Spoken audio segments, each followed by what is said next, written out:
श्रीपादराजं शरणं प्रपद्ये। अध्याय 2। सिद्ध योगी का दर्शन, विचित्रपुर का वृत्तांत। मैरुतमल इस पुण्य स्थल में घटी हुई घटनाओं के रोमांचक अनुभव का चिंतन करते हुए और श्रीपाद श्री वल्लभ स्वामी का स्मरण करते हुए मैंने आगे की यात्रा शुरू की। राह में अनेक पुण्य आत्माओं और महान संतों के दर्शन करते हुए मैं आगे बढ़ रहा था। आश्चर्य की बात यही थी कि इस यात्रा में बिना मांगे ही भोजन मिलता रहा। पांड्य देश के कंदव वन में पहुंचते पहुंचते मेरा वजन धीमे धीमे कम हो रहा था। इस प्रांत में अति जागृत शिवलिंग था। इसके मैंने दर्शन किए। आराम के लिए शिवालय में थोड़ी देर रुक गया। इसके बाद यात्रा शुरू की। राह में मुझे सिद्ध योगींद्र नामक एक महान तपस्वी का आश्रम मिला। मैं आश्रम में जाकर उस महान पुरुष के चरणों में नतमस्तक हो गया। उन्होंने अत्यंत वात्सल्य से मेरे सिर पर हाथ रखा। श्रीपाद श्री वल्लभ दर्शन प्राप्तिरस्तु ऐसे भरे मन से आशीर्वाद दिए। उनके चरण स्पर्श से मेरे मन रुई जैसे हल्का महसूस होने लगा। वे महायोगी मुझसे कहने लगे, तुमने जिस शिवलिंग का दर्शन किया है वह अत्यंत जागृत है। उसकी कथा भी बड़ी मनोहर है। देवेंद्र ने अपने बल से अनेक राक्षसों का संहार किया, लेकिन उसमें से एक राक्षस भाग निकला और उसने श्री महादेव की तपश्चर्या शुरू कर दी। वह जब ध्यानस्थ था तब इंद्र ने उसे बड़ी क्रूरता से मार डाला। उसकी हत्या से इंद्र का सारा तेज खत्म हो गया और वह निस्तेज दिखने लगा। इस पाप के मोचन के लिए उसने अनेक तीर्थों के दर्शन किए। पांड्य देश के कंदव वन में वह आया और क्या यही आश्चर्य, वहां के शिवलिंग के प्रभाव से वह पहले जैसा कांतिमान तेजस्वी दिखने लगा। उसे बड़ी प्रसन्नता हुई और उस क्षेत्र में महात्म्य को जानने के लिए उत्सुकता हुई। इंद्र ने उस वन को बड़ी उत्सुकता से देखा। तब उसे उस दिव्य शिवलिंग के दर्शन हुए। अत्यंत भक्ति भाव से उसने शिवलिंग का पूजन अर्चन किया। बाद में उसने उस स्वयंभू शिवलिंग पर एक सुंदर मंदिर की रचना की। इंद्र द्वारा प्रस्तापित हुए यह शिवलिंग समस्त पापों का हरण करने वाला और मंगलदायक है। पुण्यवान तथा श्री दत्त प्रभु के भक्तों को उनके सहज ही दर्शन होते हैं। मैं उस महापुरुष के इस वक्तव्य से प्रफुल्लित हो गया। अत्यंत श्रद्धायुक्त भाव से मैंने उनकी चरण वंदना की। तब उन्होंने फिर एक बार उस शिवलिंग के दर्शन लेने के लिए कहा। उनसे आदेश के अनुसार मैं दोबारा उस वन में गया। मुझे वह सुंदर शिवालय दिखा, मगर यह वहाँ मंदिर नहीं था। मुझे यह मंदिर श्री मीनाक्षी सुंदरेश्वर के मंदिर जैसा अप्रतीत लगा। मैंने बड़ी श्रद्धा से शिवलिंग के दर्शन लिए और श्री सिद्ध योगींद्र के दर्शन के लिए चल पड़ा। वहां का परिसर लोगों से भरा हुआ शहर जैसा महसूस हुआ, लेकिन श्री योगींद्र का आश्रम नजर नहीं आया। श्रीपाद श्री वल्लभ स्वामी का स्मरण करते हुए आगे बढ़ा। उस समय सूर्यास्त हो चुका था और अंधेरा फैल चुका था। फिर भी मैं चलता रहा। मेरे पीछे से प्रकाश आ रहा था। मैंने पीछे मुड़कर देखा। मेरे पीछे 3 सिर वाला एक सर्प आ रहा था। उस सर्प के सिरों पर 3 दिव्य मणि थे। उनके प्रकाश में मैं आगे बढ़ रहा था। मैं बहुत डरा हुआ था। मेरे हृदय की गति काफी बढ़ रही थी। मैं श्रीपाद श्री वल्लभ का दिव्य नाम स्मरण करते हुए आगे बढ़ रहा था। सर्प का प्रकाश मार्गदर्शन कर रहा था। आखिर में मैं जैसे तैसे श्री सिद्ध योगींद्र के आश्रम पहुंचा।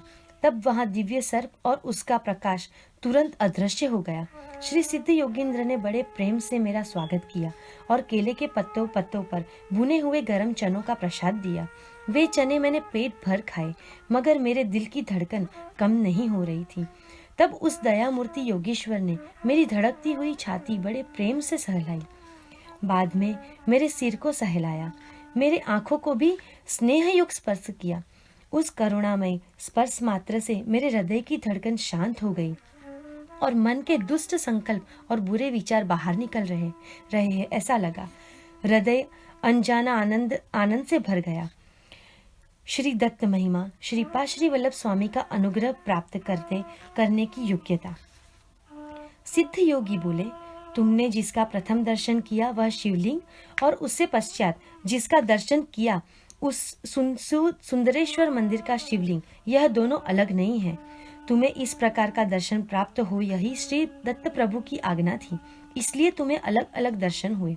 श्री दत्त की कृपा से तुम्हें काल के पीछे ले जाकर देवेंद्र द्वारा स्थापित शिवलिंग और उस समय का परिसर दिखाया गया। तुमने देखी हुई वह सारी सृष्टि श्री दत्त प्रभु केवल संकल्प मात्र से भविष्य काल को वर्तमान काल में बदल सकते हैं, वर्तमान काल को भूतकाल में और भूतकाल को वर्तमान काल में परिवर्तित कर सकते हैं। भूतकाल में घटित हुई सारी घटनाएं वर्तमान काल में घट रही है सारी घटनाएं और भविष्य काल में होने वाली सारी घटनाएं मात्र श्री दत्त प्रभु के संकल्प से होती है।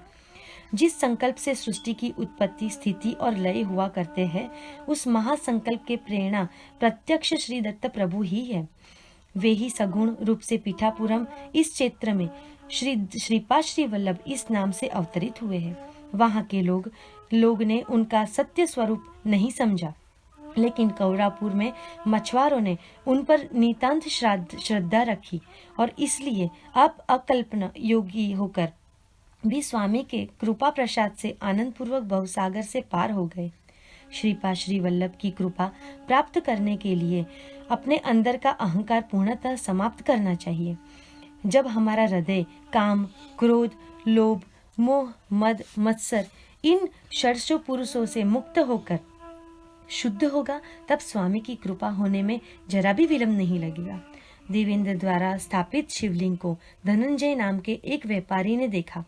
उसने उस शिवलिंग की महिमा का वर्णन अपने देश के राजा कुलशेखर पांड्या के किया। यह शिव की आज्ञा ही है, ऐसा मानकर उसने उस मंदिर का जीर्णोद्धार किया और वहां एक नगर बसाया। उसे मधुरा नगर ऐसा नाम दिया। कुलशेखर का पुत्र मलय ध्वज भी अपने पिता के समान ही ईश्वर भक्त था। उसने संतान प्राप्ति के लिए पुत्र कामेष्टि यज्ञ किया था। उस यज्ञ कुंड से एक 3 साल की अतिशय सुंदर कन्या अवतरित हुई। उसे देखकर राजा और यज्ञ करने वाले सारे पुरोहित, ऋषिगण बड़े आनंदित हुए। वह कन्या अर्थात साक्षात मीनाक्षी देवी। उसका विवाह के बाद में सुंदरेश्वर से हुआ। उसी विवाह के साक्षात भगवान श्री विष्णु ने कन्यादान संपन्न किया। विवाह अत्यंत ठाठ से संपन्न हुआ। शिवजी की जटा से निकली हुई वेगवती नदी मधुरा नदी से बह रही थी और उसके चारों तरफ का प्रदेश सुफलाम हो गया। श्री सिद्ध योगींद्र ने आगे कहा, अरे भाई, सृष्टि की हर चीज में स्पंदन हुआ करता है। अलग अलग प्रकार के स्पंदन से व्यक्ति के आकर्षण तो कुछ व्यक्तियों के विकर्षण होते हैं। पुण्य कर्म तथा उत्तम आचार विचार के स्थूल, सूक्ष्म और कारण देह में पुण्य रूपी प्रकंपन होते हैं। पाप कर्म से पाप रूपी प्रकंपन होते हैं। मनुष्य के पुण्य से पुण्यशील व्यक्तियों का संग अर्थात सत्संग की प्राप्ति होती है। पुण्य स्थल के दर्शन होते हैं। पुण्य कर्म के आसक्ति बढ़ती जाती है और पापों का नाश होता है। इस जप के फल स्वरूप श्री दत्त प्रभु का भक्ति होती है। अरे भाई शंकर भट्ट, श्रीपाद श्री वल्लभ की अपार कृपा से ही तुम यहाँ तक आ सके। मुझे अपने ही सद्भाग्य का आश्चर्य हो रहा था। श्रीपाद श्री वल्लभ के दर्शन की अभिलाषा हर क्षण बढ़ती जा रही थी। कब एक बार कौरापुर जाकर श्री चरणों के नतमस्तक हो जाऊं, और ऐसा लग रहा था। ऐसी स्थिति में ही मुझे नींद आ गई। दूसरे दिन सुबह उठा तो आश्चर्यचकित ही हो गया। मैं एक ऊंचे पहाड़ पर एक पीपल के पेड़ के नीचे था। आसपास कोई नहीं था। मैं रात को जिस श्री सिद्ध योगींद्र के आश्रम में था, वह आश्रम भी नहीं दिख रहा था। मुझे लगा रात भर जिस आश्रम में मैं रहा था, श्री सिद्ध योगींद्र के वचनामृत का मैंने आनंद लिया, क्या वह एक भ्रम था? ऐसा अनेक विकल्प मन में आगे आने लगे। तब मैंने अपना सामान समेटकर फिर से यात्रा शुरू की। दोपहर तक चलता ही रहा। कुछ देर में एक छोटा सा गांव दिखा। मैं ब्राह्मण के घर के अलावा किसी और के घर का भोजन नहीं करता, मगर उस गांव में कोई ब्राह्मण नहीं था। वह गिरिजनों का गांव था। उनका प्रमुख मेरे पास आया और बोला, हमारे गांव में कोई भी ब्राह्मण नहीं है, हम आपको फल और शहद देते हैं। उस वृद्ध ने मुझे फल और शहद लाकर दिया।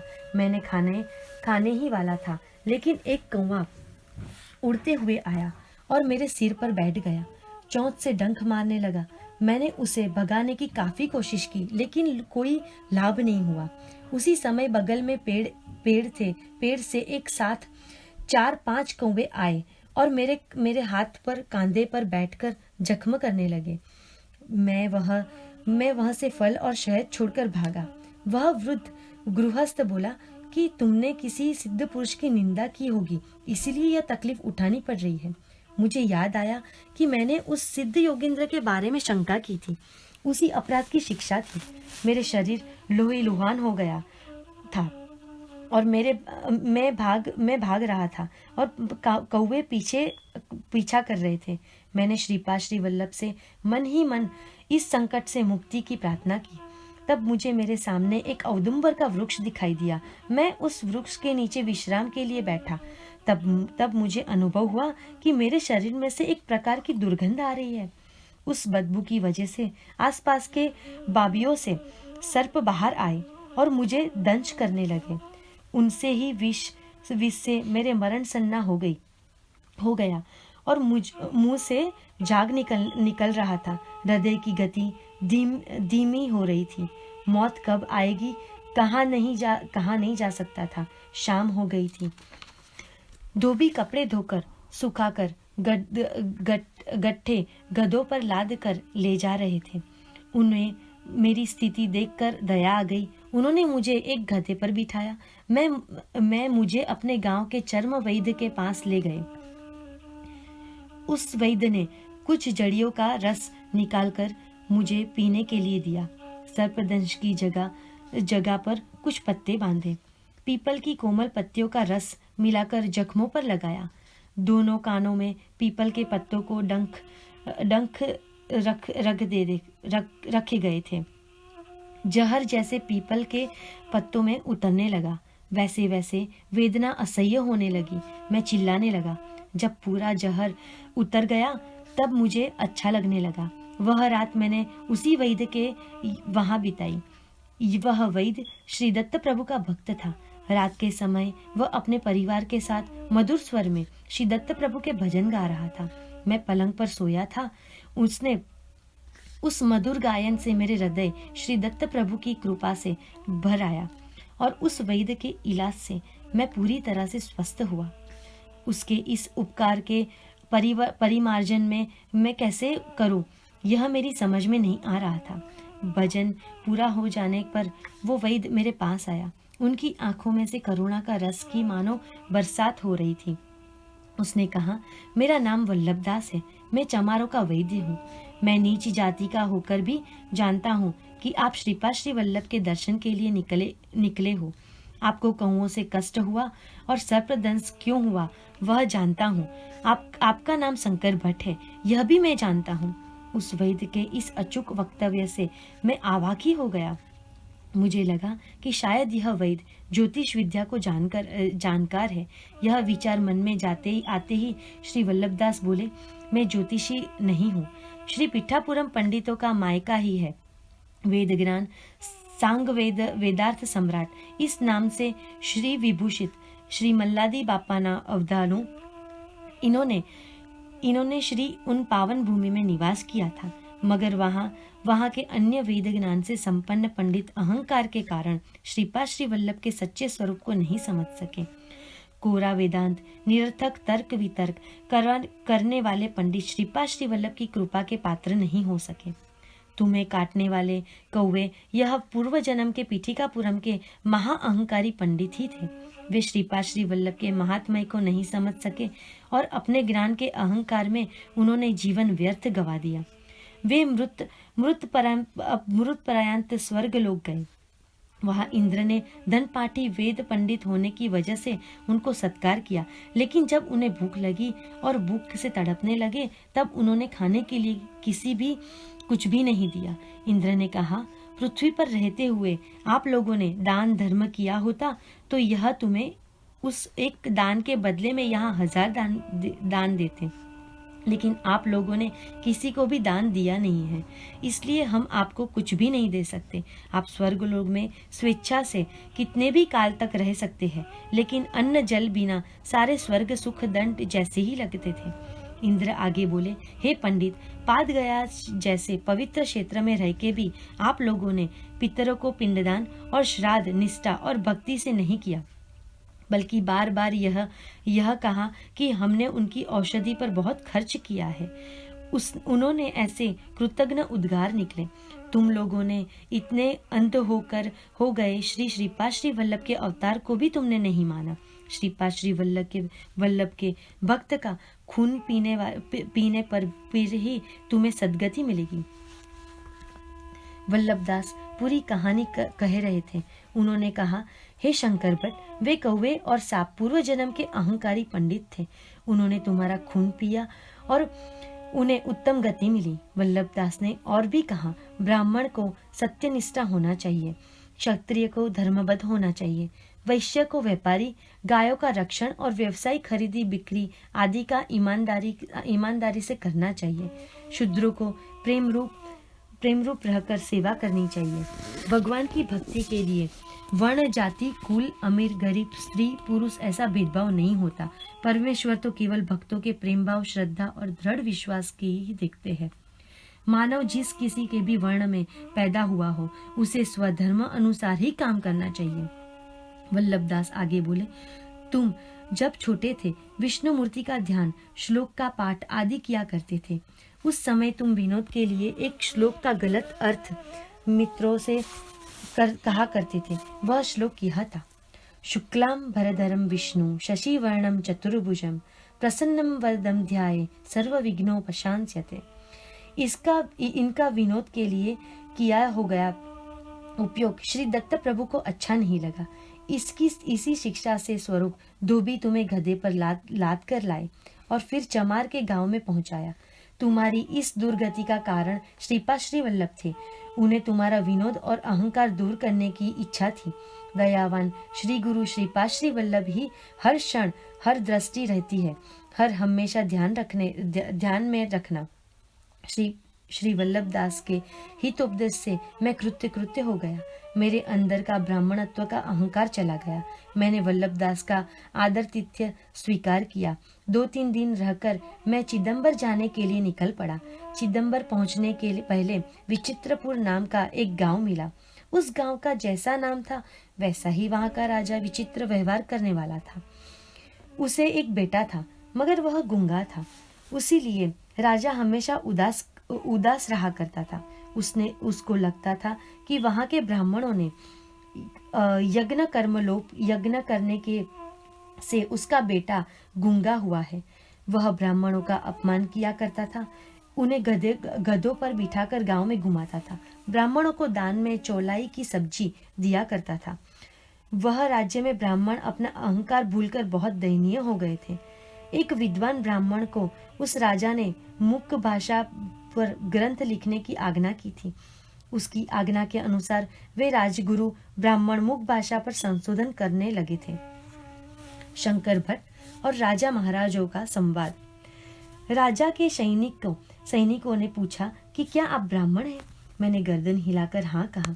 हमारे राजा ने आपको बुलाया है। ऐसा कहकर उन्होंने मुझे राजमहल में आने का प्रार्थना की। मैं उनके साथ राजा के सामने खड़ा हो गया। डर के मारे पसीना छूट रहा था। तब मैंने मन में श्रीपाद श्री वल्लभ से प्रार्थना की और नाम स्मरण करने लगा।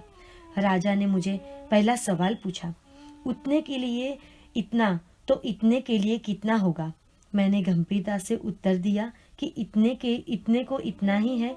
और मेरे उत्तर से राजा को आश्चर्य हुआ और वह बोला, महात्मन, आप बड़े पंडित हैं, आपके दर्शन से मैं धन्य हो गया।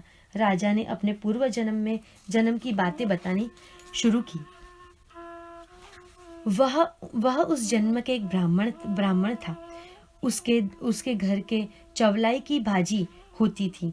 वह खुले हाथ से भाजी बांटता था। वह अपने सहाध्यायी ब्राह्मणों से अपने यजमानों के घर में पूजा अर्चना अभिषेक आदि करवा लेता था, मगर यजमानों द्वारा दी हुई दक्षिणा स्वयं लेकर थोड़ी सी दक्षिणा उन ब्राह्मणों को देता था।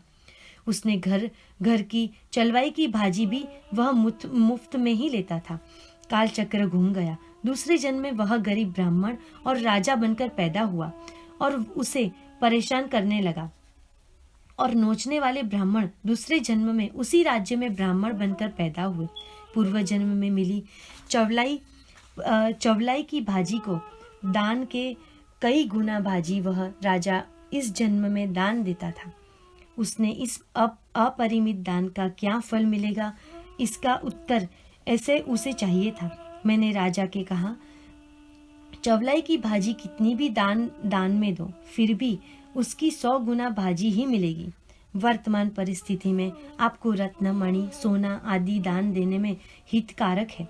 मेरे उत्तर से राजा प्रसन्न हुआ। अब दूसरा सवाल मुख भाषा का था। राजगुरु ने मेरी परीक्षा लेने के लिए अपनी 2 उंगलियां दिखाई और इशारों से ही एक या 2 पूछा। उन्होंने मुझसे मैं अकेला आया हूँ या साथ में आया हूँ ये पूछ रहे हैं। ऐसा समझकर मैंने जवाब में उंगलियां दिखाई और उसके बाद उन्होंने 3 उंगलियां दिखाई।